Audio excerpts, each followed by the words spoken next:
Hi, my name is Trev LaPlante, and I'm the CEO and founder here at CitizenDeveloper. And I'm excited to welcome all of you, our existing customers and folks with platform accounts, to tell you about some significant new enhancements we've just recently rolled out. So the first of these enhancements is on the website. And in fact, I'll direct your attention to the pricing page. The change here is that we've implemented, in addition to our enterprise tier customers, which you all are, we've now added a web tier customer. And in fact, this web tier grew out of a lot of feedback from the enterprise tier that they wanted to see a place for their teams and employees to go sign up and do free trials. And basically, they wanted things to kind of look and feel the way that they tend to now in our current day and age as far as SaaS platforms and freemiums and free trials. So this whole web tier evolved really as a result of that feedback that we've been receiving. So you can see that there's 4 plans here in the web tier. You can imagine that your enterprise plans are continue to the right of this. So um, there's a lot of reasons why enterprise customers will want to stay as enterprise tier customers, substantial reasons. And we're happy to address that and have a Q&A around that separately. And you're welcome to direct any questions to your team or to me. But regarding this web tier, you can see there's 4 plans. You can see there's a monthly charge. There's also a new concept here called a CCU, which is a cloud consumption unit. And it's essentially a single resource that is purchased that is then consumed for everything from CPU and data storage needs all the way to SMS, email, and map consumption needs, and everything in between. Everything that's consumable consumes a CCU in this web tier model. So if we were to jump in and click the try for free button, we'd find ourselves back in platform.citizendeveloper.com, which you're familiar with. You're familiar with these 3 tabs up here: development, support, and learning. The support and learning tabs have remained largely unchanged for the web tier, but the development dashboard is substantially different. It's a lot simpler. We put a lot of effort into rationalizing all of the functions and making things easier.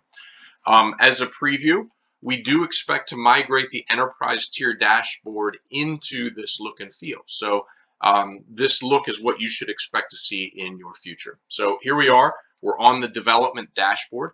My applications are on the left. There's a quick start guide, and for whichever application I've selected, I get a drill down here on the right. So at the top of my drill down is a section on all my installations where I would actually list out each of these installations. I have some notifications on the top letting me know how many days in my free trial remaining, my cloud consumption units remaining, what plan I'm on. There's some hot buttons here to do the common types of operations that you would do to a development environment, a testing environment, or a production environment.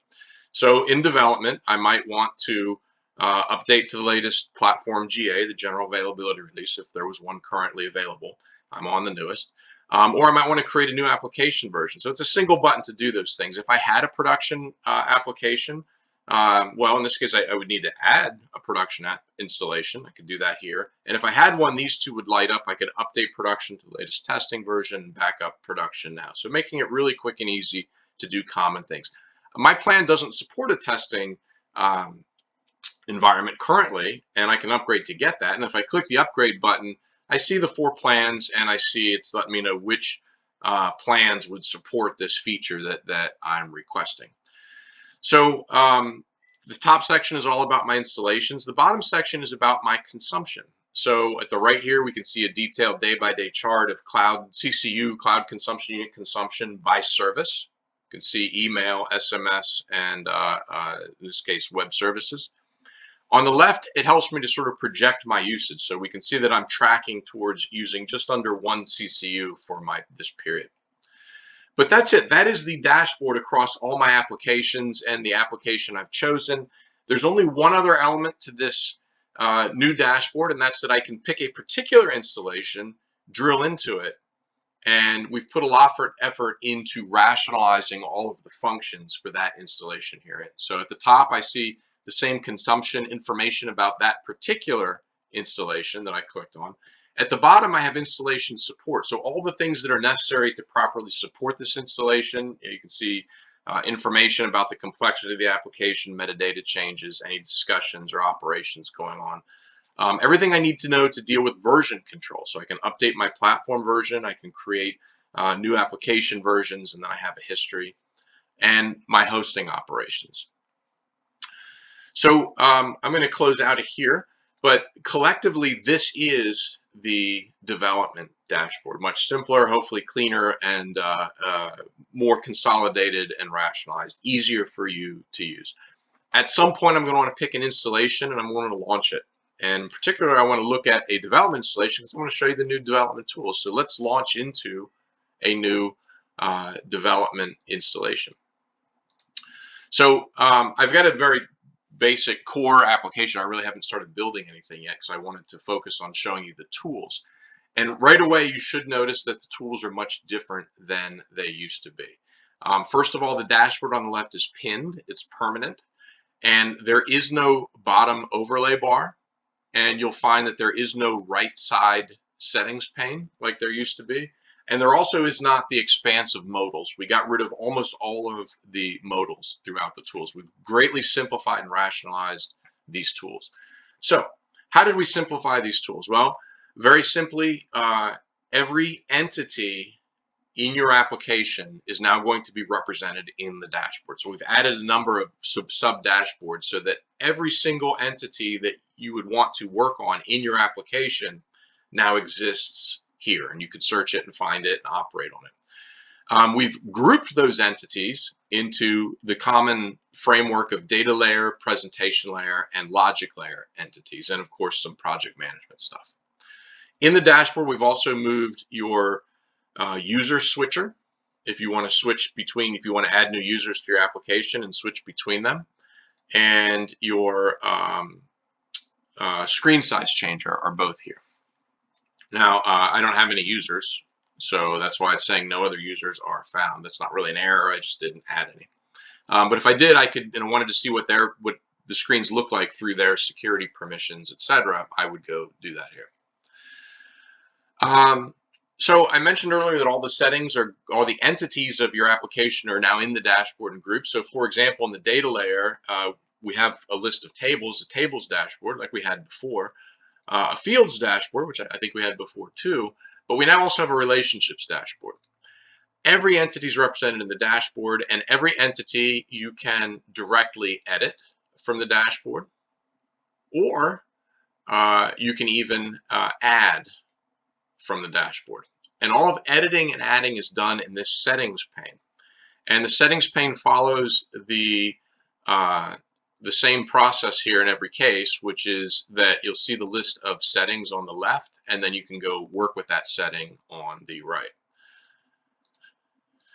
So tables, fields, relationships represent the data layer. In the presentation layer, we have pages and themes, and we're going to be soon adding a fields dashboard here.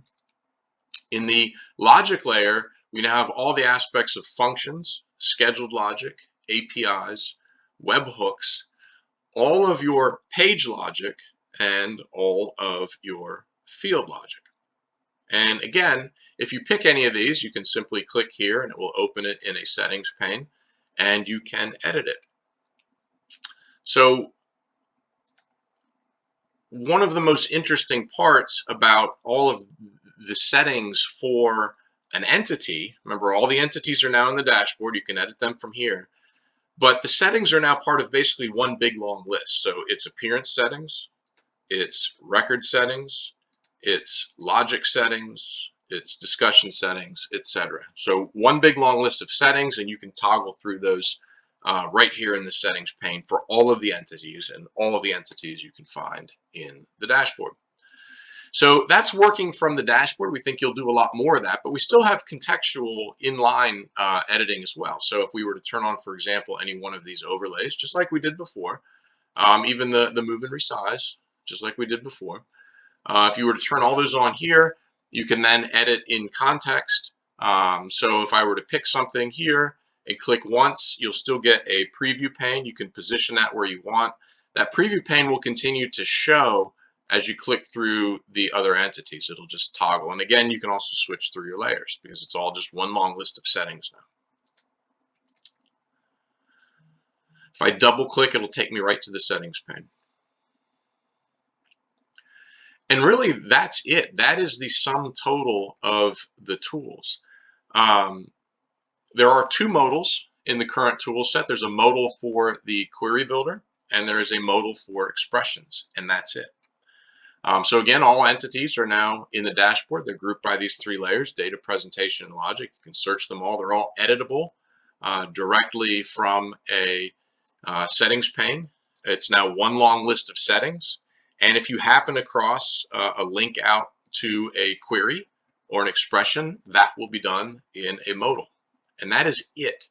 That is how we have simplified the CitizenDeveloper tools. And hopefully in doing so will make you much more productive and powerful as a feature developer. Thank you for taking this time, and we look forward to the journey ahead with you. Have a good day.